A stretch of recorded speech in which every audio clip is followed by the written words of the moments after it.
Plastic pollution. Philippines has a major problem with plastic pollution. We actually consume about 300 million pounds of plastic every year. When not properly disposed, they don't just end up in a landfill. Flood is inevitable. The problem is made worse because the garbage dumping in the river is a habit practiced by many Filipinos. The country is one of the world's top 3 lowest offenders of plastic pollution. Disadvantages of plastics. They are flammable. Smoldering plastics can release toxic fumes, and they last for a very long time. A single plastic bag can take up to 1,000 years to decay completely, and as many as 100,000 whales, turtles, and birds die because of suffocation. They contribute to land and water pollution. The one way to get rid of them is to burn them. But if you do so, they release toxic fumes which contribute to air pollution. And every year, 1.6 million barrels of oil are being consumed to produce plastic water bottles. Hi, today I'm gonna show you the bad effects of plastics in our environment. For example, in the sea.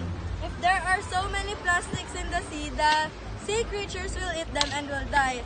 And another example here is look at the rocks. There are so many plastics, it makes our environment unpleasant and ugly. As you can see, there are so many plastic bottles and plastics inside here.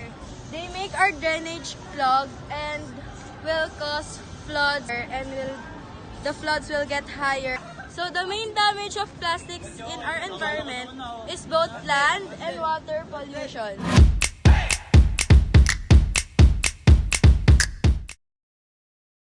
Plastic is very important to us. It has a lot of advantages, like you can use plastic bottle into another purpose, and if you're bringing a lot of things with you, you can put it in a plastic bag, right? Yeah, like for example, plastic is a really easy substitute for other materials. Like instead of using metals, you could use plastic to make other materials, and you could make new things out of it. And not to mention that it only requires coal and fossil fuels just to make plastic, and the process isn't really that hard.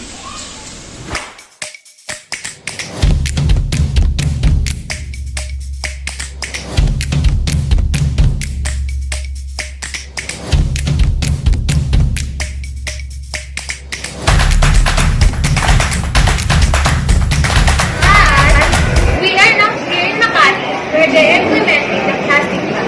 As you can see, here in food court, they use paper materials to eliminate environmental damage in the area. It will contribute to using plastic bags in order to protect and save the environment. The reason why the category is plastic is because plastics can clog the city's drainage and waterways.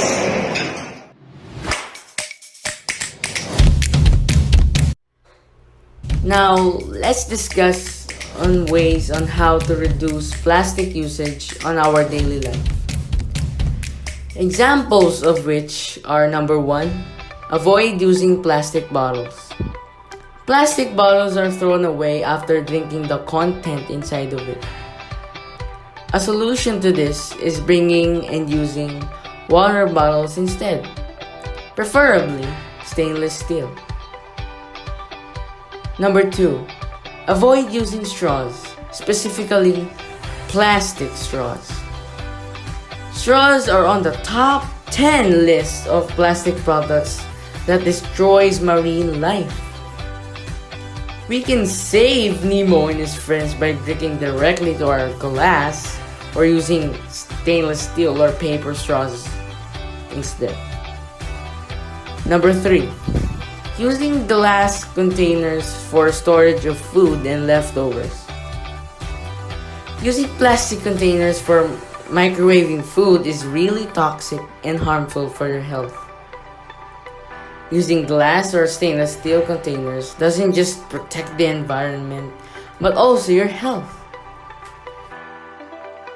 First and obvious way of reducing plastic is to either minimize it or to completely stop using plastic products and use organic and decomposing items. Through the power of science and hard work, you can use plastic to be converted into energy via burning it and using that heat to produce electricity, but in the safest way.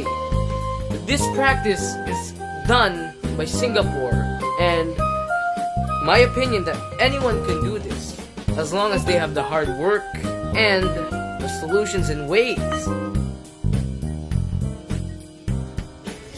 Other neat ways of solutions and ways of reducing plastic is of course recycling via segregation of wastes, using plastic to make hollow blocks for construction and roads, using plastic waste to make school chairs for the children, and of course using plastic to make clothes, man. That's pretty neat.